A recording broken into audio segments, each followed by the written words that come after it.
They told us when they pinned the patch on that the unit didn't exist. That was the first lie I learned to live with. There were more after it. I am old now, and most of the men I served with are buried in places that have no names on any map you can buy. So I'll tell it the way it happened, and the people who want to argue can argue with the dirt.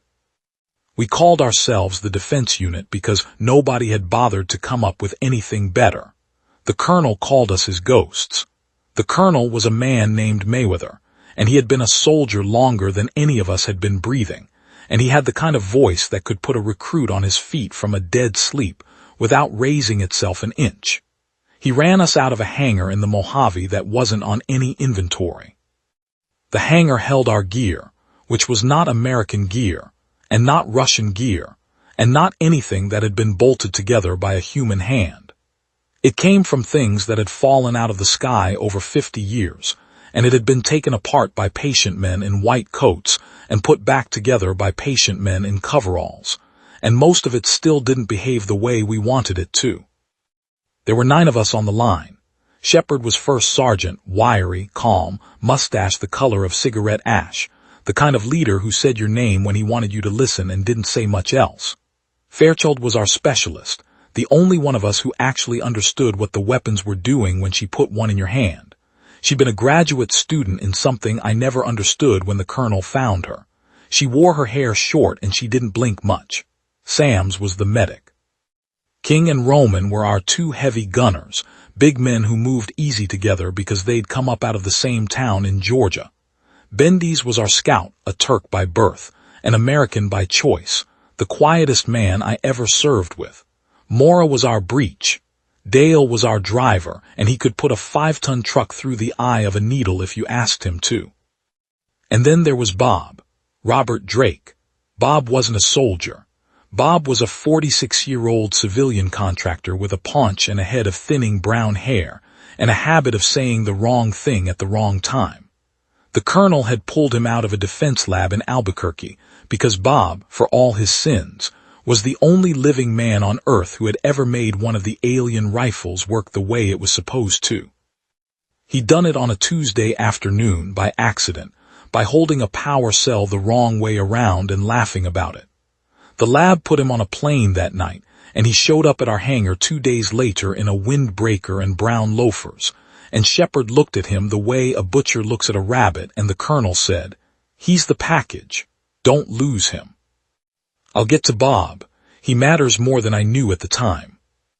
My name doesn't matter. What I did was carry a sidearm I half-trusted and a long gun I trusted less, and walk where the sergeant pointed and look where I was told to look. I had been a ranger before the unit found me. I had done 2 tours in places I'm still not allowed to name. I thought I had seen the worst the world had to offer. I had not. The world hadn't started offering yet. The night it began, we were running a drill in the dry lake bed 12 miles out. Live fire on plywood silhouettes. The colonel liked to make us shoot at night because he said the things we were going to shoot at someday wouldn't politely wait for daylight. He was right about that, and he was right about other things, and he was wrong about a few that I'll come to. Dale had the radio. He was leaning on the hood of the lead truck, smoking a cigarette he wasn't supposed to be smoking, and the radio crackled, and his face did something I'd never seen it do before. He stood up straight without meaning to. "Sergeant," he said, "Sergeant, you need to hear this." Shepard came over. The colonel's voice came out of the speaker, and it was the same voice as always, but underneath the words it was carrying something cold. He said the lakebed exercise was scrubbed. He said we were to move nor-northeast at speed, all teams, no headlights past mile marker 40. He said we were going to a place called Bishop, and that we were not, repeat not, to engage anything we saw until he was on the ground with us. He didn't say what we were going to see. He didn't have to. There was only one reason the unit moved at night with the headlights off. Something had come down. We rolled out in a column of 3. I rode in the second truck with Bendies and Mora and Bob. Bob was a worse passenger than he was a shooter. He fidgeted. He picked at the strap of his vest. He kept asking how long until we got there, and Bendy's would look at him with those patient dark eyes and not answer, and after a while Bob stopped asking. The desert at night out there is something I won't try to describe to a man who hasn't seen it. The stars are wrong. There are too many of them. The land is flat in a way that makes you feel watched. We saw the glow at 20 miles out, a low orange smear on the horizon in a place where there shouldn't have been any glow at all. Dale didn't say anything. He just eased off the gas and let the column close up behind him. When we crested the last rise, the glow turned into a fire half a mile long. It wasn't a fire exactly. It was the wreck.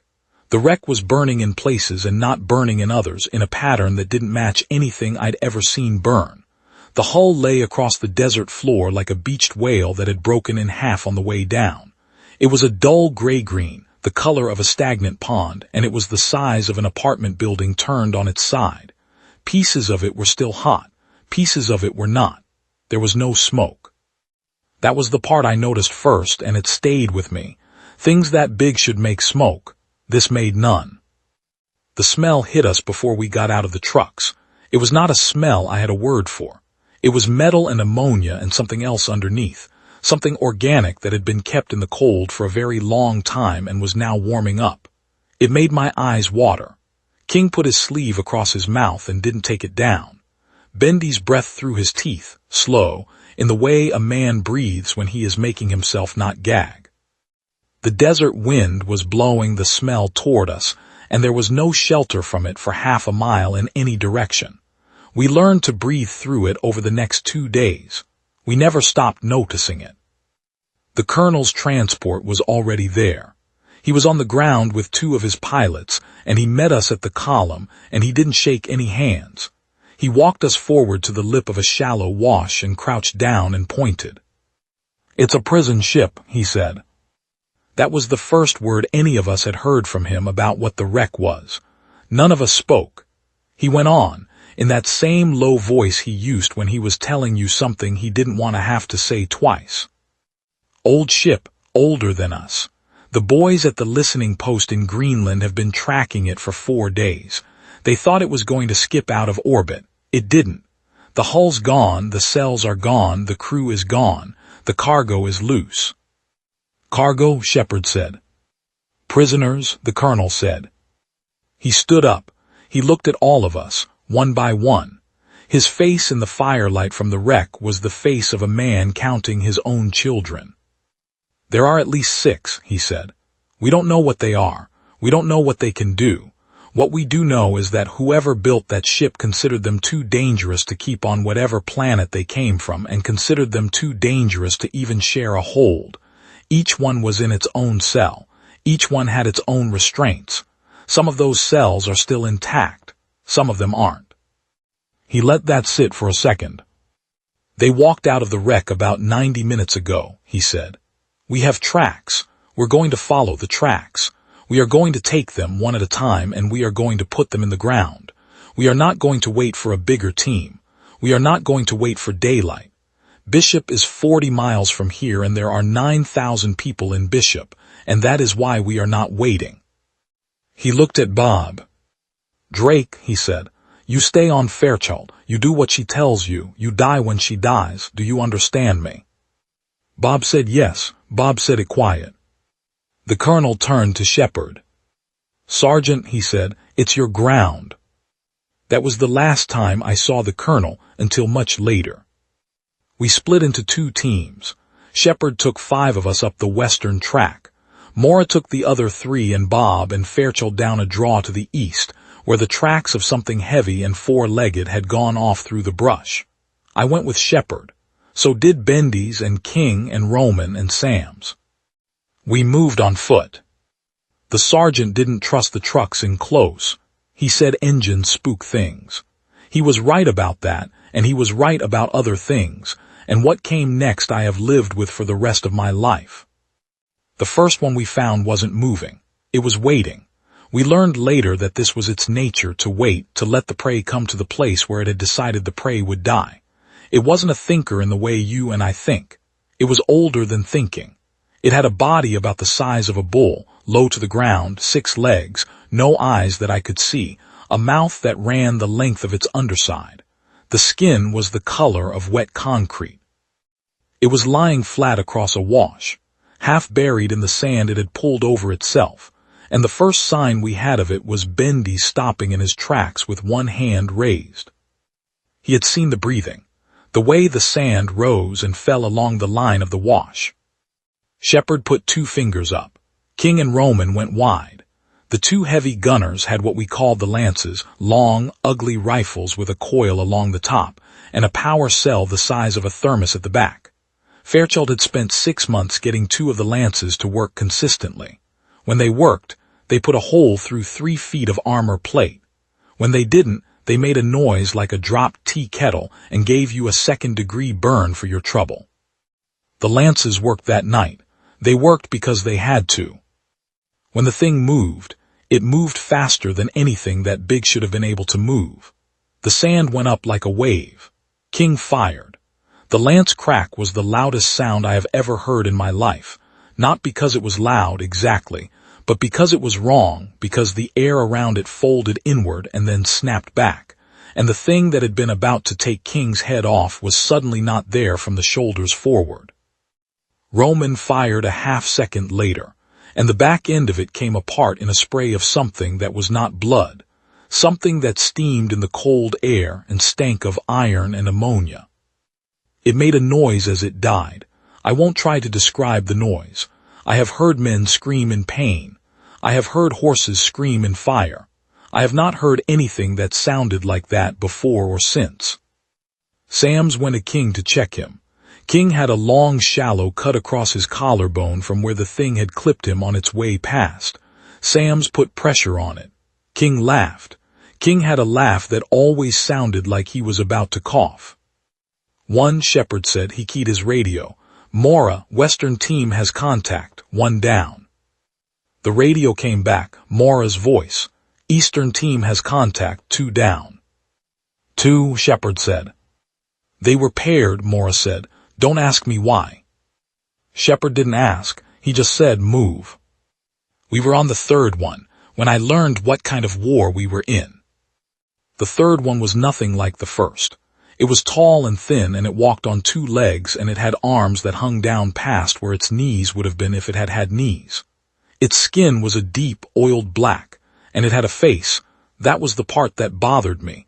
It had a face that had eyes set forward, the way ours are, and a mouth that did not open in any direction a mouth should open. We came on it in a stand of dead juniper at the base of a ridge, and it had Dale. Dale wasn't supposed to be there. Dale had been told to stay with the trucks. He had heard the sergeant call contact, and he had come up the ridge on foot with his sidearm out, because Dale was that kind of man, and the 3rd one had been hunting along the ridgeline, and it had found him before we did. We came up the slope, and we saw it standing over him in the moonlight. It had him by one ankle. It was holding him up.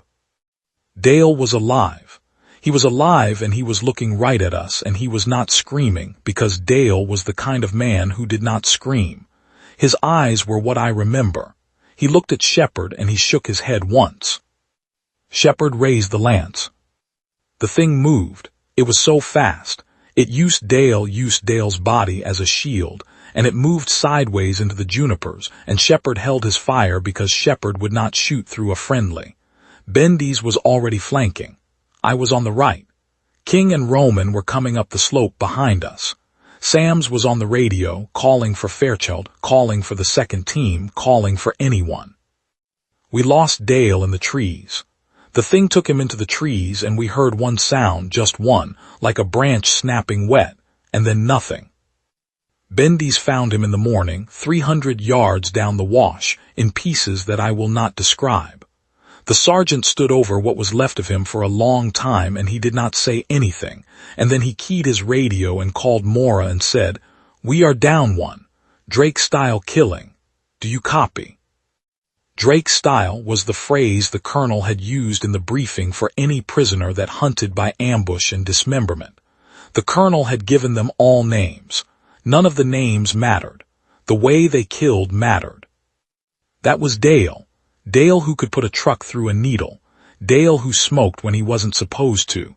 Dale who had a wife in Phoenix and 2 girls in middle school, and I have not been able to find out in all the years since what they were told about where their father went.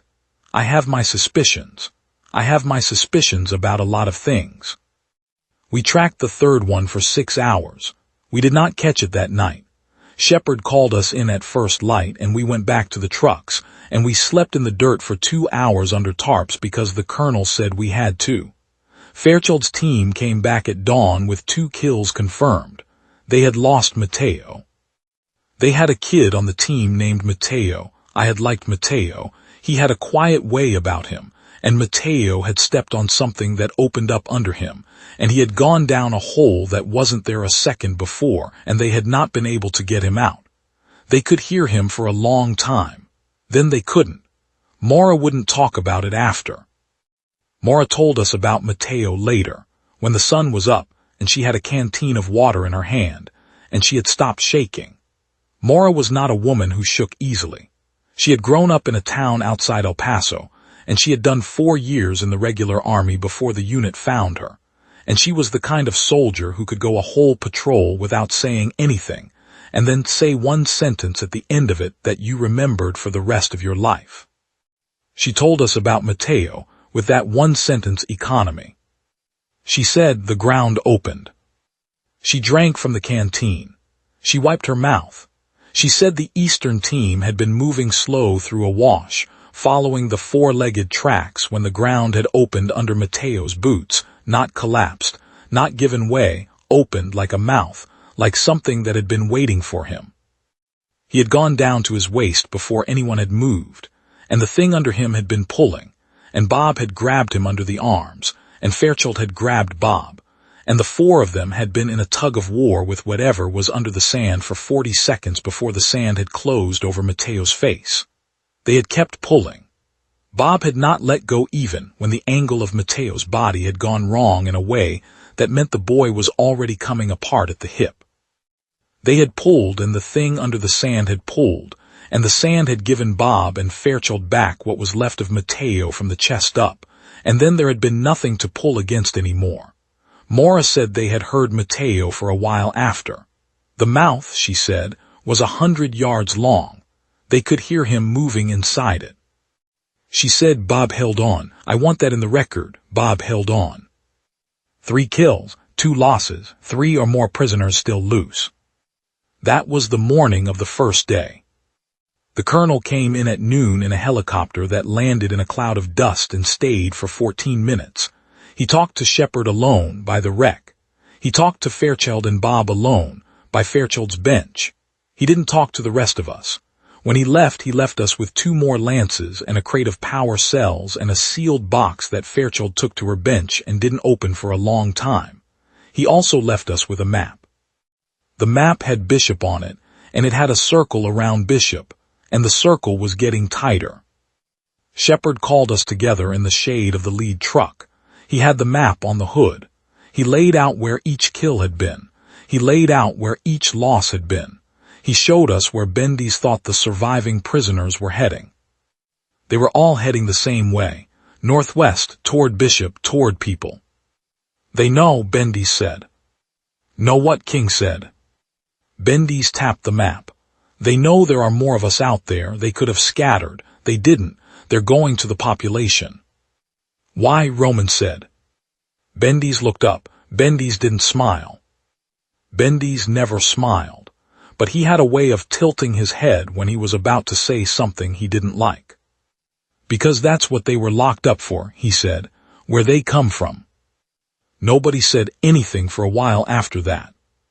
The afternoon of the first day, we moved camp forward 15 miles. We pushed the trucks up to the edge of a Bureau of Land Management track, and we set up at a place that had once been a roadside rest stop, and now was nothing but a concrete pad and a leaning sign. From there, we could see the lights of Bishop coming on at dusk, a soft yellow line along the foot of the mountains. From there we could also see, with binoculars, the thin trails of dust where something was moving through the brush in our direction. Fairchild opened the sealed box. I was standing nearby when she did it. So was Bob. The box held 3 devices that looked like the alien lances but smaller and lighter, and with a different curve along the barrel. Fairchild handled them like she was handling something that might bite. She picked one up and weighed it. "These are new," she said. "How new?" Shepard said. "They came in last week. The lab in Albuquerque got them working on Friday." She looked at Bob. "Bob got them working on Friday." Bob made a face. "I didn't get them working. I just changed the coupling on the—" "Bob," Fairchild said, "shut up. You got them working." "Bob, shut up." Fairchild handed one of the new rifles to Shepard. He turned it over. He looked through the sight. He handed it back. "What does it do?" he said. "It opens," Fairchild said. Shepard waited. "The shielding," Fairchild said. "The reason the lances don't kill the big ones in one shot, they have a kind of skin. It's not armor, it's more like a field. The lances punch through eventually. This one," she lifted the new rifle, "this one drops the field. For about 3 seconds, long enough for a lance to do what it's supposed to do." 3 seconds, Shepard said. 3 seconds. "And how many of these have been tested in the field?" Fairchild looked at him for a long moment. "0, she said. "We're it." Shepard looked at the 3 rifles. He looked at the dust trails out on the desert floor. He looked at Bob. "Bob," he said, "can you shoot one of these?" Bob said, "I can hold one of these." "That's not what I asked." Bob looked down at his loafers. He had not been issued boots. Nobody had thought to issue him boots. He was still wearing the brown leather loafers he had flown in from Albuquerque in. He looked back up at Shepard.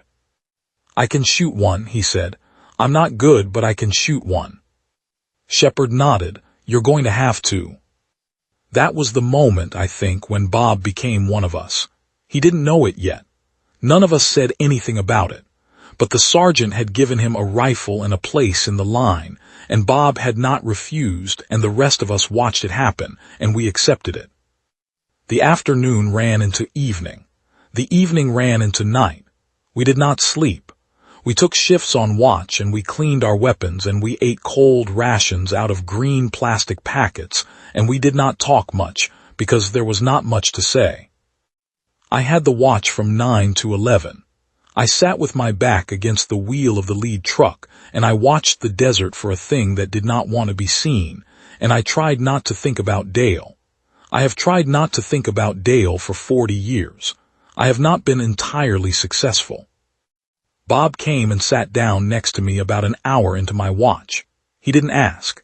He just lowered himself onto the gravel beside me with the new rifle across his knees, and for a long time he didn't say anything. Bob in motion was a fidgety man.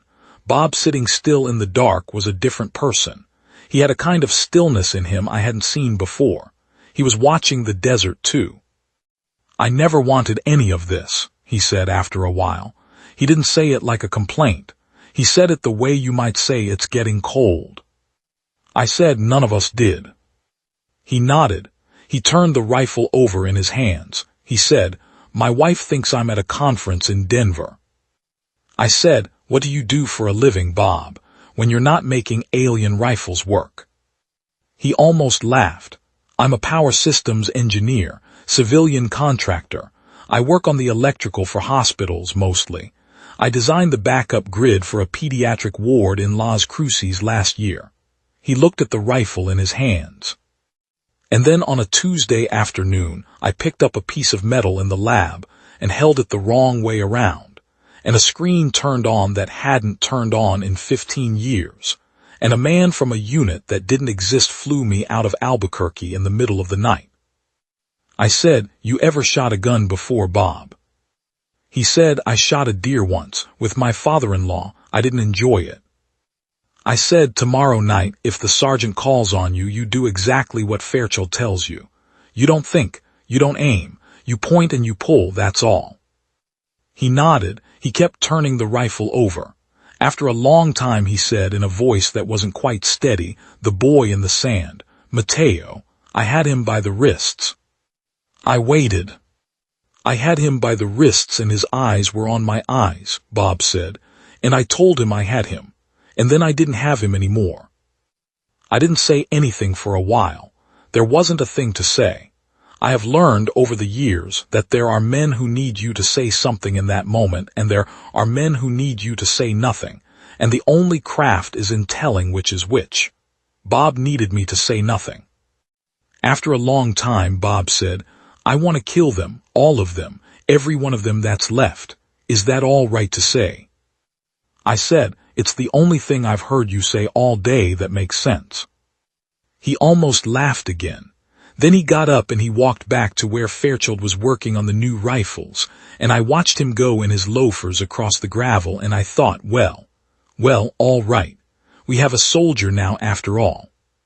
Around midnight, Bendy's came in from a forward post and said the dust trails had converged. The 3 remaining prisoners had grouped up. They were 2 miles out, in a basin between us and Bishop, and they were not moving. They were waiting. "Waiting for what?" Mora said. "For us to come to them," Bendy said. "Or for us to get tired and try to go around them. They've figured out we have to keep them from Bishop. They've put themselves between us and Bishop. They know the terrain now. They're using it." That was the part that scared me. Not the size of them, not the speed. The way they were learning. We had been hunting them for 18 hours, and in 18 hours they had gone from creatures running on instinct to creatures running on tactics. Whatever they had been, locked up in those cells, however long they had been in there, they were waking up to where they were. They were waking up to what we were, and they were waking up faster than we were closing. Shepard called the colonel on the radio. "Sir," he said, "we need air." The colonel said, "You have no air. There is no air. There will be no air." "Sir, you have what you have, Sergeant. Bishop has 9,000 people in it, and the nearest reinforcement the Pentagon will admit exists is 40 hours out. You have what you have." There was a long silence on the line. Then the colonel said, in a quieter voice, the voice of a man saying something he was not supposed to be saying out loud, "Sergeant, listen to me. They are going to lose them in the system if you don't end this here. They are going to call them a meteor. They are going to call Bishop an accident. They are going to put the ship in a hole somewhere, and they are going to put your men in another hole, and they are going to put me in the third hole. And that is what they are going to do, and you and I both know it. End it here. I don't care how. End it here." The radio went silent. Shepard held the handset for a long time before he set it down.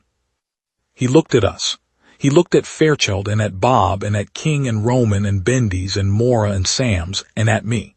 6 of us left from the line we had started with, plus Fairchild and Bob. "Gear up," he said. We went out on foot at 1 in the morning. We did not take the trucks. The trucks made too much noise and the moon was too thin and we needed the dark. Bendy's went forward. Sam stayed back at the rest stop with the radio.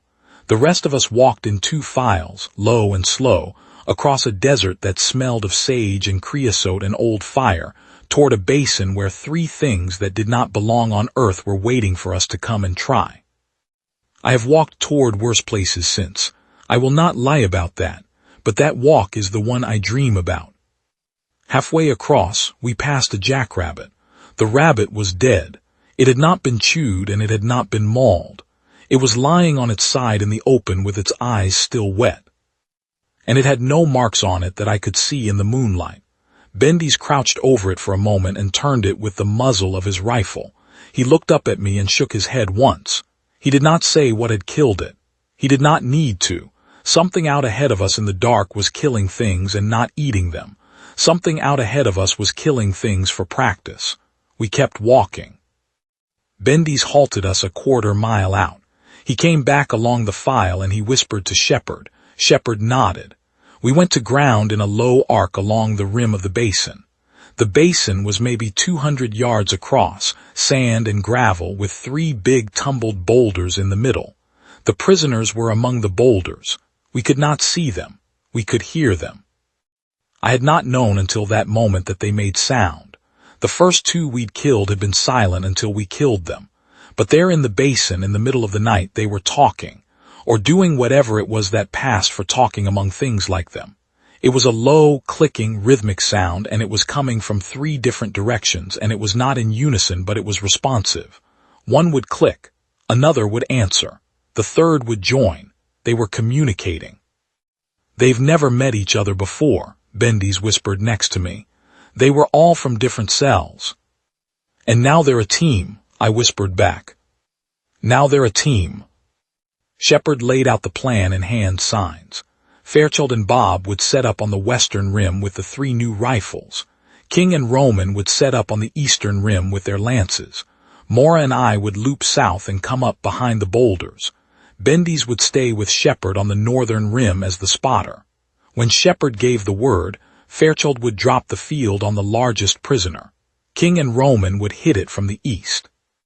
Mora and I would have one job, to make sure none of the 3 slipped out the back of the basin, while the heavy work was happening at the front.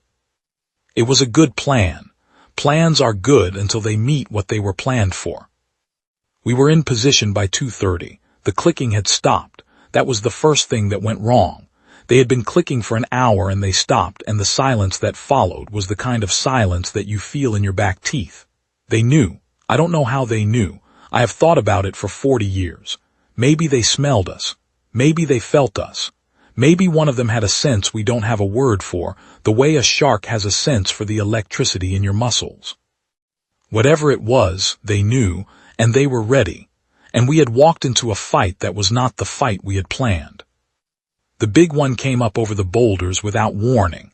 Not over them, through them. It hit the largest of the 3 boulders with its shoulder, and the boulder, a piece of granite the size of a Volkswagen, broke. It just broke. The big one was up the western rim in 2 bounds, and it was on Fairchild before any of us had taken a breath. Bob shot it.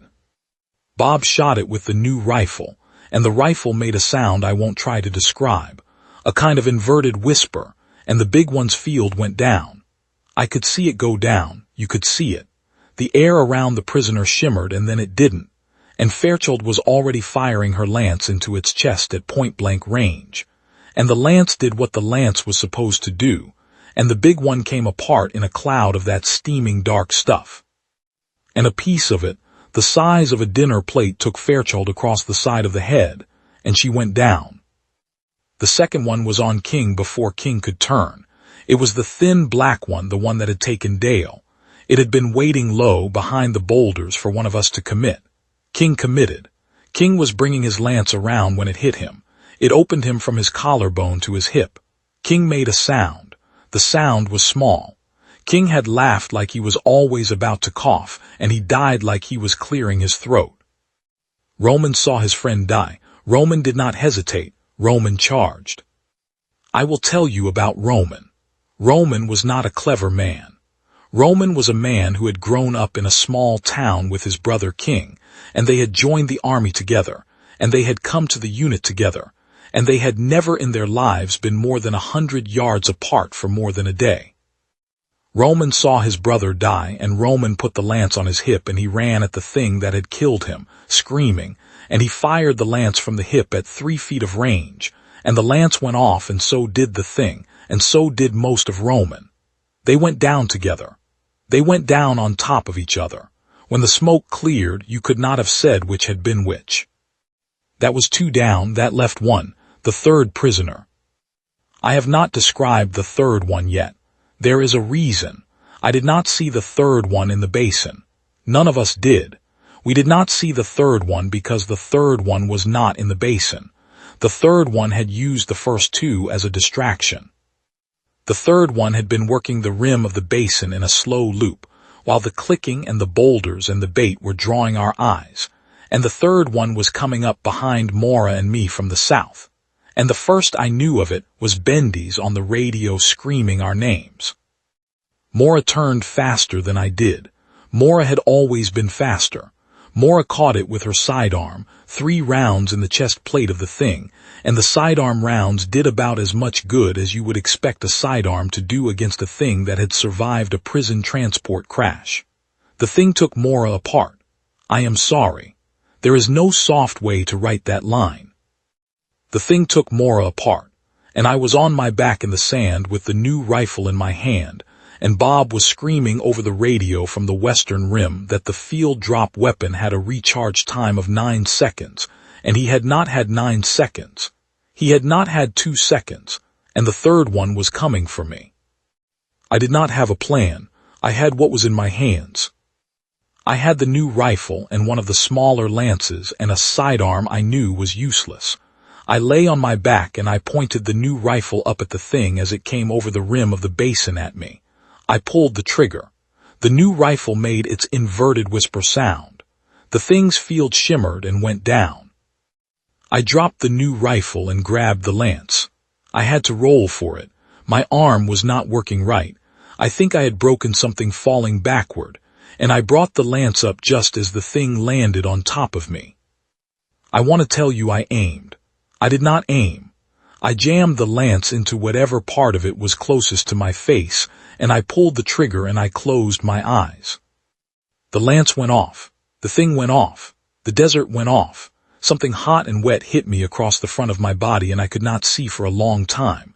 I could hear Bendy's on the radio. I could hear Shepard on the radio. I could hear Bob of all people saying my name. I tried to answer. I could not make my mouth work. I lay there in the dark with most of a dead alien on top of me, and I listened to my own breathing, and I waited to find out whether I was going to keep doing it. I kept doing it. Sam's reached me in about 12 minutes.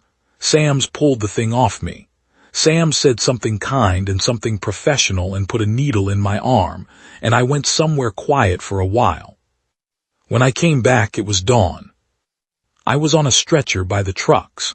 Sam's was working on my left arm. Shepard was standing over me. Shepard had a long cut down the side of his face that someone had taped shut with butterfly closures, and his uniform was dark with something that wasn't his blood. "We got all three," he said. I tried to ask about Fairchild. I could not get the words out. Shepard understood. "Fairchild's alive," he said. "Concussion, bad one. She'll lose hearing in one ear, she'll keep the other." I tried to ask about the rest. Shepard told me. He told me the names. He told me about King and Roman, who had been buried together because nobody could tell them apart anymore. He told me about Mora, whose body Bendy's had carried back 2 miles because Bendy's would not leave her in the basin. He told me about Dale, whose body was already in a refrigerated truck headed for somewhere that would not be his hometown.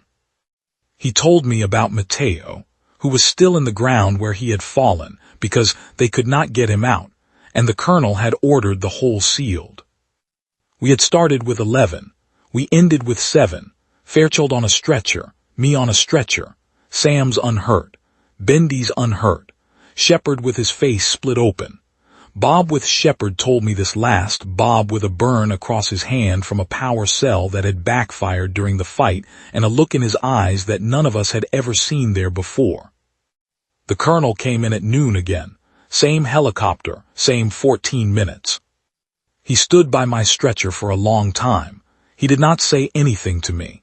He put his hand on my shoulder, the one that wasn't broken, and he held it there, and then he went to talk to Shepard. Whatever he said to Shepard, Shepard never told me, but when he flew out, he took the wreck with him. They had a thing, I will not pretend I understood it. They had a way of moving the wreck without trucks, and the wreck was gone by sundown, and the place where it had fallen had been graded and salted, and you could not have proved, looking at the ground, that anything had ever been there. That was the official end of the first contact. There were others after it. The unit ran for another 23 years before it was disbanded, and I served in it for 19 of those years, and I will not tell you about the others. They are not mine to tell. Some of them are not yours to know. But I will tell you what I learned. That first time in the Mojave, with 3 alien killers dead in a basin that no map will admit existed. I learned what the colonel had meant by ghosts. We were ghosts because the country we served could not afford to admit we were real. We were ghosts because the things we hunted could not be allowed to exist in the daylight. We were ghosts because, when we died, our families were told things that were not true, and the things that were true went into a sealed box in a building that did not have a name. I learned that the things in the wreck had been locked up by whatever civilization had built the wreck, because that civilization had decided they could not be lived with. Not killed, locked up. The civilization that built the wreck had been more advanced than us in every way I could measure. It had ships that crossed between stars. It had power cells the size of a thermos that could put a hole through 3 feet of armor. It had a sense of justice, or what passed for justice with it, that put its monsters in cages instead of in graves. We did not have that. We put ours in graves. We put ours in graves because we had to. Because Bishop had 9,000 people in it, and 40 hours was 40 hours too long, and the Colonel was right about the holes, and Shepard was right about ending it there. And Bob with his loafers and his paunch and his shaking hands. Bob was right when he held a power cell the wrong way around in a lab in Albuquerque on a Tuesday afternoon, and made the rifle work that saved my life 6 weeks later in a desert basin in California. We were not the strongest thing in that fight. We were not the fastest. We were not the smartest. The prisoners had 100,000 years of evolution on us and 3 days on Earth to figure us out, and they had almost done it. They had figured out our terrain and our numbers and our weapons and our weakness for our own dead, and they had set up an ambush that should have killed all of us. It killed most of us. It did not kill all of us. And the only difference I have ever been able to put my finger on, in 40 years of thinking about it, was that the things in the basin had been bred or born or made to be killers, and they had been locked up by a civilization that found them too horrible to keep.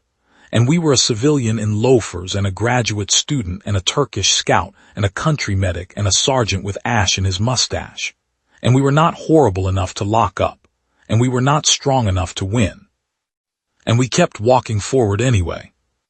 That is the thing I want you to understand, if you understand nothing else from any of this. They had been locked up because they would not stop.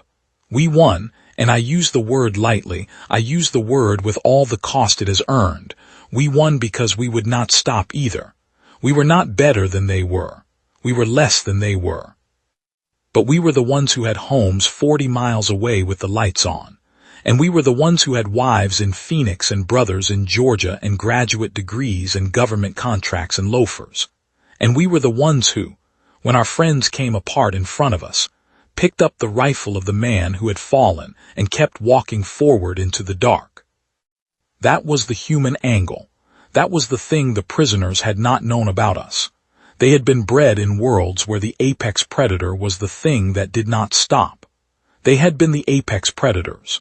They had been the things at the top of their food chains, and they had been locked away by the civilizations that had not been able to live alongside them. They had never met a creature that was below them on every measurable scale and refused, on principle, to lie down. We buried our dead in a place I will not name. Shepard buried 2/3 of his men in 19 years, and he never asked for relief, and he never broke. And when he finally died, it was of cancer in a VA hospital in Tucson, in a bed under a name that wasn't his. I sat with him at the end. He did not say anything important. He did not need to. We had already said the important things, a long time before, in a desert that did not exist. Fairchild lived to 91. She lost the hearing in her left ear that night, and she never got it back. And she ran the lab in Albuquerque for 32 years, and she taught Bob. Bob outlived us all, Bob with his loafers. She taught Bob enough that, when she was gone, the lab kept running. Bob ran it until he was 76. He died in his sleep. He was the last of us in any operational capacity. He left a wife, 2 daughters, 4 grandchildren. None of them know what he did. None of them will ever know. That was the deal. Bendes went home to Anatolia when the unit was disbanded. He bought a piece of land near a village whose name I cannot pronounce, and he raised goats. He sent me a letter once a year for 32 years. The letters were short. They were always about the weather and the goats and the price of feed. They were never about the desert. We did not need to write about the desert. We both knew what was in it. Sams was killed 11 years after the basin, in an operation in the Aleutians that I will not describe. The colonel called me at home to tell me. The colonel had been retired for 2 years by then. He called me from a phone in a fishing cabin in Wyoming, and he told me Sam's had not suffered, which is the lie an officer tells you when he loves you and does not want you to ask any more questions. I did not ask any more questions. I had loved Sam's too. The colonel himself died of a stroke in 1997. They buried him in Arlington under his real name, with a flag and a salute, and a chaplain who did not know what he had done, and the men who knew what he had done stood at the back of the chapel in civilian clothes and did not weep in any way you would have noticed. I am the last of the Western team. I am 81 years old, and my left arm has never worked quite right since the night in the basin, and I have a grandson who wants to know what I did in the service, and the official answer is still that I was a logistics specialist in a unit that does not appear on any roster. He will hear that answer until I die. Then he will hear a different answer, from a sealed envelope that will be delivered to him by a man in a gray suit, and the envelope will tell him as much as the government has decided he is allowed to know, and it will not tell him about Dale or Mateo or Maura or King or Roman or Sams or Shepard or Fairchild or Bob or the Colonel. It will not tell him about the way the third one came over the rim of the basin at me, or about the way the lance felt in my hands when I shoved it into something that should not have existed. It will not tell him about the smell of ammonia or the sound of clicking in the dark. This is what I am writing for him, and for whoever reads this after he is gone. We were not heroes. We were tired men in a hangar in the desert, holding weapons we did not fully understand, sent against things our civilization was not supposed to know existed. We lost more than we won. We buried more than we saved. We were lied about, and we will continue to be lied about, and that is the price we agreed to when we took the patch. But here is what I want you to know, you who reads this. The things in the wreck had been the worst that whatever world had made them could produce. They had been the worst, and they had been locked away because nobody alive could stand to share a planet with them. They came down in our desert. They came down on the doorstep of 9,000 people who would never know they were there. And we, in our loafers and our coveralls and our ash-gray mustaches, in our small numbers and with our half-trusted weapons and our perfectly mortal flesh, we went out to meet them. We met them. We met them in the basin, in the dark, at 2 in the morning, with the stars wrong overhead and the smell of creosote in our noses, and we did what had to be done. And we paid what had to be paid, and the sun came up the next morning over a desert that did not know what it had cost. The desert did not need to know. We knew. That was enough. If there is any lesson I have learned in 81 years of breathing and 40 of remembering, it is this. A man can be smaller, slower, weaker, less evolved, less protected, less prepared. He can be all of those things, and he can still be the last one standing. He can be the last one standing because the things that came against him had been bred to win, and he had only been bred to keep going. And in the long arithmetic of a long night, keeping going is what tips the scale. The prisoners had been the apex of their worlds. They had never met us. They had never met the thing we are, when the lights come on in the houses behind us and our friends are coming apart in our hands, and there is nowhere left to run to. They had never met what a man becomes, in that particular dark, with a rifle he half trusts and a sergeant calling his name on the radio. They met us in the basin. They learned what we were. Then they died, and we walked home in the dawn, what was left of us, and the desert closed up behind us the way water closes up over a stone. The stars were still wrong. They have stayed wrong for me all my life. I look up at them now from my porch in Arizona, and I know with the certainty of a man who has put his hands on it, that there are more of them out there. More wrecks, more cells, more things that whatever civilizations have built them could not live alongside. They will come down, maybe in my grandson's time, maybe later. They will come down and they will be met, and the men who meet them will be tired and frightened and small, and they will walk forward anyway. Because that is what we do. That is the only thing in the end that I am sure of about my own kind. We walk forward. We walk forward in loafers, if loafers are what we have. We walk forward in the dark. And we do not stop.